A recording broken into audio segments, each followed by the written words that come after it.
of this Zika that you outlined, can you tell me if, with regards to the fogging, if the Ministry of CPS is working in control, in coordination with the front side when it comes to fogging? The department, the CPS department, coordinates with the French side on multiple aspects, including the fogging. On another topic, you spoke about the employer-employees guide. Recently, and even before this, this last complaint, there is a former employee that used to work at the Department of Labor and Social Services, mostly labor, has his own job placement agency. He has been recruiting employees for a number of large companies and putting them in the workforce, not paying their taxes, not granting them any medical card. Is the ministry aware of this, and is anything being done about it? I'm not sure specifically who you're referring to. I have a suspicion as to who you're referring to. And if that suspicion is my suspicion, then yes, we are dealing with it. The office is located at the Yogesh building. If your suspicion is correct, can you tell me if that's the place you're suspecting? I'm not sure if it's appropriate to discuss individual cases, but if a company is not compliant, it is the job of the ministry and the inspectorate in particular to deal with it. And I do know the inspectorate is active with a number of cases of non-compliance. And that's one of them. I cannot comment on a specific case. I don't believe that's appropriate. So, but again, all cases where there's non-compliance is an issue for the ministry. And in particular, where there's a case with multiple violations, multiple problems, it is obviously a priority for the ministry. The bigger the problem, the more attention it attracts from the ministry. Was that your final question? No, sweetie. Minister Gibson, as per your meeting with the in the U.S., you said that the meeting was fruitful. The Americans are prepared to work with us, and probably by the end of this year, there is going to be some kind of agreement or some letter or something like that. Do you know if those companies that were given letters locally, businesses that were given letters locally to close their account because they're suspicious, if at some point they will be able to operate? No, I don't think that the discussions are going to be in such a detailed form. The de-risking problem and correspondent banking problem has to do with banks that the local banks use to have trafficking of money abroad through those banks, and those banks have been terminating their relationship with the local banks. That's what it's about. And the more that occurs, the smaller the possibility becomes to be able to transfer or make cross-border payments. So it's not going down to individuals, account holders of the banks here. It has to do with the area of correspondent banks terminating their relationship with local banks. For instance, not so long ago, a couple of weeks ago, Deutsche Bank terminated its relationship with all banks in the Caribbean. That was a decision made by Deutsche Bank based on the compliance requirements that at a certain moment Deutsche Bank made a choice and says, listen, it's too expensive and too risky in relationship to the amount that I'll be earning by continuing that relationship. So the idea is to get to a situation where you discourage or where correspondent banks do not have the concerns as exist now that they can be fined because of somebody slipping through the net. And that is what's being refined and will be in the agreement that's going to be worked out between the Kingdom St. Martin, Curacao, Aruba, and the United States to sort of see if it can be lenient. They have made such a lenient exemption or exception for Mexico, and we have suggested to them that we would like to have that same kind of relationship so that correspondent banks don't have to be too concerned of getting fined because somebody slipped through the noose. Thank you. Thank you, Ms. Shaw. Alita? Good morning, Ministers.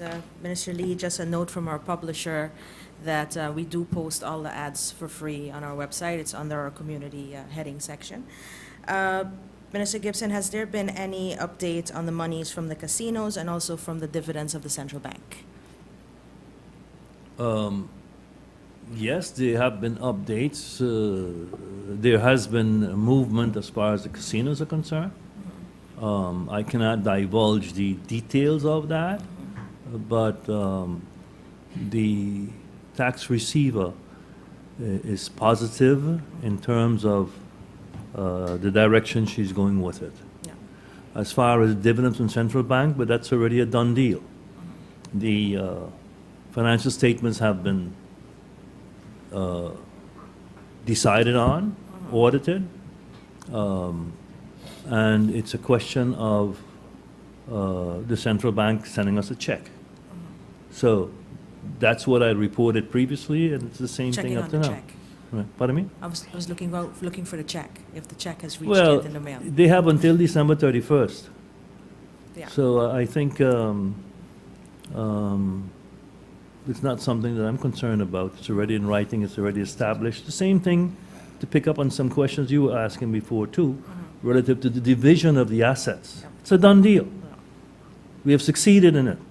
Yes, it's in writing. Yeah. We don't have the check yet, but I'm not too concerned about that at the moment. The actual success has been that we've pinned it down. The budget of 2016, there have been significant cuts, which of course you call it a shotgun budget at the time. Has government been able to meet all of its creditors' notes in the last months? Or has government been able to pay disperse all of the money to all the departments that require money from the budget 2016? I don't understand the question that you probably are asking me if the budget and all of the monies that have been allocated to each ministry is there. Yeah. They got to spend up to their limit. If they spend above their limit, of course, that money is not there for them. But in terms of the 2016 budget, what has been allocated is there for everybody. It's been dispersed. Thank you. Mr. Har? Good morning. Minister Gibson, when is the first rent due for the new government administration building? The rent will be due the day after the property has been transferred to SLB. And when is that going to be? Soon. Okay. Talking about available money, there are 3 attorneys on strike at the moment, which means that citizens who cannot afford an attorney do not get legal assistance. And the reason is that though their invoices have been approved, they're not getting paid. Does this have to do with money that is not available at the ministry that has to make those payments? The Ministry of Justice has to work that out. It has its budget, and it has to find room in its budget, in managing its budget, because it was known in advance that this would be there, as to which item in its budget it would like to make compromises from to be able to make that payment. So it's a clear issue that's at the Ministry of Justice that they have to deal with. It's Okay. not an issue by the Ministry of Finance. No, okay, thank you. Minister Lee, the contract for the hospital of INSO, has that been signed? Is that complete, the negotiations? Negotiations are ongoing and working diligently on it, but not signed as yet. But are there any problems that, because the spades were supposed to go into the ground this month? Problems, no, but there's a lot of details still to be worked out. There's some discussions ongoing about the financing, but that's something that we're working diligently on. Expect to have a solution to that shortly. Okay, thank you. And then one last question. The Zika patients, is there anything known about the condition of these patients? How bad is it? No, but remember, with Zika, it's even possible for people to have Zika and be asymptomatic. In other words, it's possible to contract Zika and actually show no signs of flu-like symptoms. So, as far as I'm aware, there's no serious complications arising from the cases that have been reported. Thank you. You're welcome. Mr. Dick? Good morning. Minister Jacobs, the school bus policy. You said that you were going to give me an update on it. The meeting had to take place with the association. Any update on that? Yes, Mr. Dick, thank you. Good morning. The meeting was held last week with the departments, the committee, the ministers, both Tiat and myself, and the School Busing Association, as well as the other drivers who do not belong. There were a couple. That meeting was not finalized once again as the school bus operators. We expected that we would get the feedback from them as they had the document, and they were expecting the presentations to continue that had been started before. They required more time, and so a new date has been set. I don't have the date exactly as to when that will be, but the follow-up meetings will take place where we'll be then able to hear their feedback. We have not received the feedback from them as yet. With the school year already starting, Minister, do you think that anytime soon this policy will be That is still our hope because, as I said before, the goal of the ministry was to have agreements in place, as we have none, to be able to live up to our obligations in terms of accountability. And that's a serious issue. We have to be able to justify how we're spending the funds of government. And so we hope that the School Bus Operators Association will be open to those discussions, to have them be fruitful so that it's a win-win situation for all. Okay. In the case of the student that was not allowed to attend the school with a braid issue, I know that you said you was going to let me know what your stance is on it. I mentioned to you that it is a situation between the school board and the parents. I've heard that there's a court case coming up, I believe on Friday. The ministry is not involved in the court case or in the dispute at this point. What I have asked the departments to do is to have a look at the school board's rules and regulations to see if they are in contravention of the rights of children to attend school. What I understand from the case is that, and this is what is done when parochial schools establish and are funded by government, they establish a school for a purpose, which is to be able to disseminate their religions, and the persons who register the schools agree to uphold whatever rules and regulations they set. The dispute will be done in court as to whether that's against their constitutional right. But as parents who sign on to rules and regulations, there are public schools available where their students can be registered. And I believe that attempt was made too, because no person can be put out of a school unless another school has been found for the child. And the agreement is there for the child to attend that school. So as far as I know, a solution had been found, but I believe it is the principle of the thing that the parents are still fighting the case. And I have not gotten back the report from the departments as yet as to the rules and the regulations that have been submitted, or if they have been submitted at this time. So I'll update you as soon as we have that information. Thank you. Members of the media, is there a need for a second round? Yes, Ms. Shaw?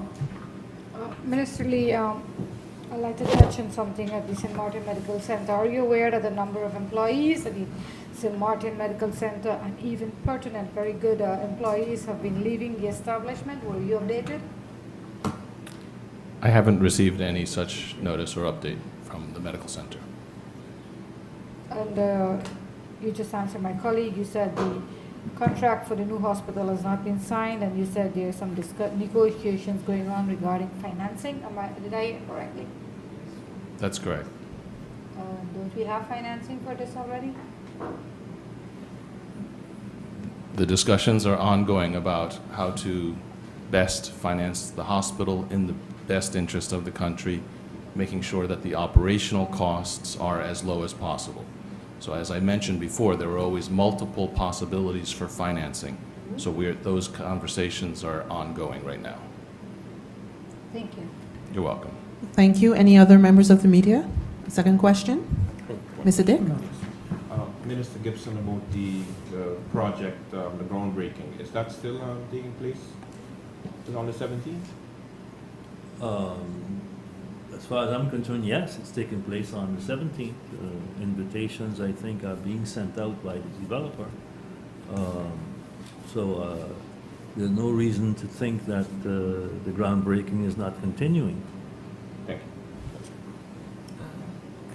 Minister Jacobs, would you like to make a statement? Yes, I did neglect one very important aspect that I need to touch on, the Education on the Move rally, which had been scheduled for to be in this month, earlier in this month, had been postponed due to the banners not being all ready from the different schools. Each school was expected to prepare a banner which would have been sponsored by within the community. What the committee has been able to do in the meantime is secure funding for the banners, and so they are collaborating with the schools to finalize. We're down to the last few schools. So the new date for the rally will be announced as soon as we know that all of the schools have their banners ready. The Education on the Move committee's goal is to bring awareness of education and the importance of everybody being involved in it. It is definitely not a political stunt, and I'm actually happy that the rally was postponed beyond the election date so that it would not be seen as such. So sometime after the elections have passed is when we will bring that forward.